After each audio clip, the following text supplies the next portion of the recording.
ना सिर्फ drama serial टूटा हुआ दिल की नेक्स्ट आने वाले एपिसोड में आप देखेंगे कि जब समीन अपनी बहन उषा से कहती है कि तुम्हारे पास इतना महंगा डिजाइनर जोड़ा कहाँ से आया जो तुम मेरे वलीमे पर पहन के आई थी। मैं अच्छी तरीके से जानती हूँ कि हमारे घर के हालात ऐसे नहीं कि अब्बा तुम्हारे इतने महंगे महंगे शौक पूरे कर सके। एक बात याद रखना कि अगर तो तुम किसी भी गलत एक्टिविटी में मुलविस हो तो अभी इससे रुक जाओ, कहीं ऐसा ना हो कि कोई बड़ा ही कारनामा सर अंजाम तुम दे बैठे हो। रब्बा की इज्जत को तुम मट्टी तले दबा दो। इस पर कहती है उष्णा के अच्छा तुम्हारी खुद तो बड़े घर में शादी हो गई, लेकिन तुम हर किस नहीं चाहती हो कि तुम्हारे बहन भाई भी तरक्की करें और किसी अच्छे घर में शादी करके चले जाए। बस इसी बात की जलन है ना तुम्हें कि इतना महंगा डिजाइनर जोड़ा पहन कैसे लिया मैंने। बस तुम्हें तो हजम ही नहीं होता है किसी तरीके से भी हमारी खुशियां। इस पर समीन कहती है कि क्या हो गया तुम्हें, किस किस्म की बातें कर रही हो तुम। उधर आप देखेंगे कि कमाल जब सुनता है अपनी बीवी से कि समीन की बहन ने इतना महंगा ड्रेस पहना हुआ था तो एकदम से वो हैरान रह जाता है और वो कहता है कि तुमने पूछा नहीं कि उसने वो ये ड्रेस कहाँ से खरीदा था। इस पर कहती है जब शाइला कि मैंने उससे पूछा तो था लेकिन उसने कहा कि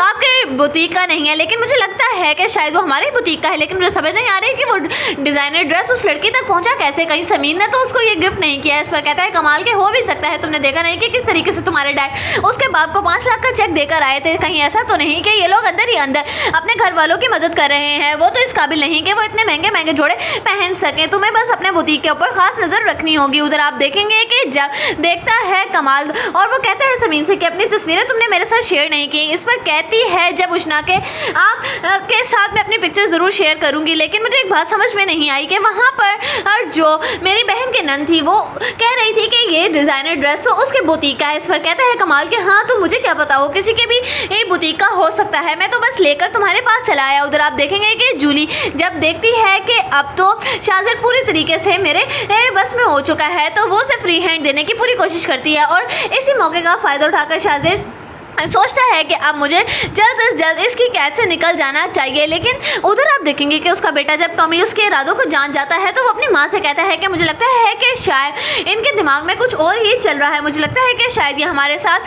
हरगिज़ नहीं रहना चाहते। इस पर कहती है जूली कि तुम्हें ऐसा क्यों महसूस हुआ। इस पर कहता है शायद इसके बारे में टॉमी के मुझे लगता है कि शायद इस